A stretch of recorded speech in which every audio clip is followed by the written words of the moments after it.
Primo partait à la recherche de nourriture en recommandant à Raffarin de ne faire attention. Et chaque jour, il revenait les bras chargés de mets délicieuses pour sa fille. Chaque soir, sous prétexte de l'embrasser comme le ferait un bon père, il lui sautait les côtes pour savoir si elle serait bientôt à point. Et chaque soir, Raffarin le suppliait. « Mon beau Primo, laisse-moi rentrer au village pour assurer ma famille. »« Patience, cher petit, je t'y conduirai bientôt, » lui répondit Primo. Mais c'est au village des morts qu'il avait l'intention de l'emmener.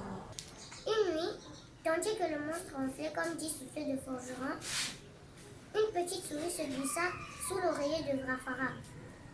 « Raffarin, petite mère, » dit la souris, « j'ai faim, donne-moi un peu de riz. » Raffarin tendit aussitôt à la souris l'écueil qui était sous son nez. « Merci, » dit la souris. « Puisque tu as bon cœur, je vais t'aider. Si Primo te trouve ici demain, il te mangera.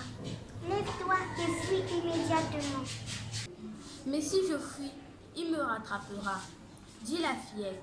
« Emporte ce bâton, cette pierre et ce œuf et, en chaque occasion, écoute ton intuition, » dit encore la souris.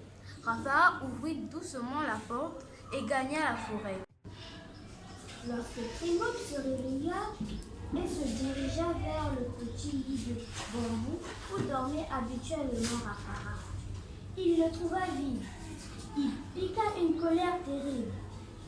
Heureusement que Raffarin est déjà loin, se dit la souris qui observait le monstre depuis sa cachette. Mais Primo avait un flair remarquable. Il eut vite fait de retrouver la trace de la fillette et de la rejoindre, car il courait 10 fois plus vite qu'elle. « Je te tiens !» grogna-t-il en levant les bras pour la saisir. Raffarin jeta alors le bâton derrière elle en disant « Cher bâton, cadeau de la souris, transforme-toi en lac !» On raconte qu'aussitôt le bâton se transforma en lac, vaste et profond, qui mit la fillette à l'abri du monde. Mais pas pour longtemps, car Primo avait une bouche énorme. À chaque gorgée, il avalait le contenu de 1000 jarres. On raconta aussi que Vovandreo, grand oiseau aux ailes puissantes, passait par là et que Raffarin l'appela. « Vovandreo, gentil oiseau, prends-moi sur ton dos et ramène-moi dans mon village. Je te promets en récompense des pierres de toutes les couleurs qui feront scintiller ton plumage. » Vovandreo, qui avait un plumage plutôt terne, accepta avec joie. Il emporta Raffarin sur son dos et la déposa devant la case de ses parents.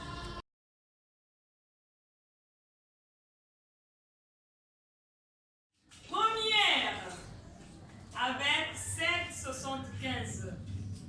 Donc 7,75 sur 10. Christina Loiset.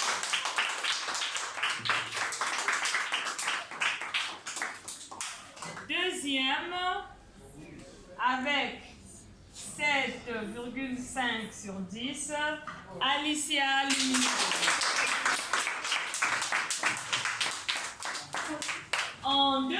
En troisième position, nous avons Osana Mungupondi avec 7 sur 10. Vous voyez que le match est rude, hein? Ça veut dire que ce sont des 7, 7, 7, 7. Et enfin, en quatrième position, nous avons Stritas Blaine. Et donc, voilà les 4 qui vont en finale. On applaudit encore.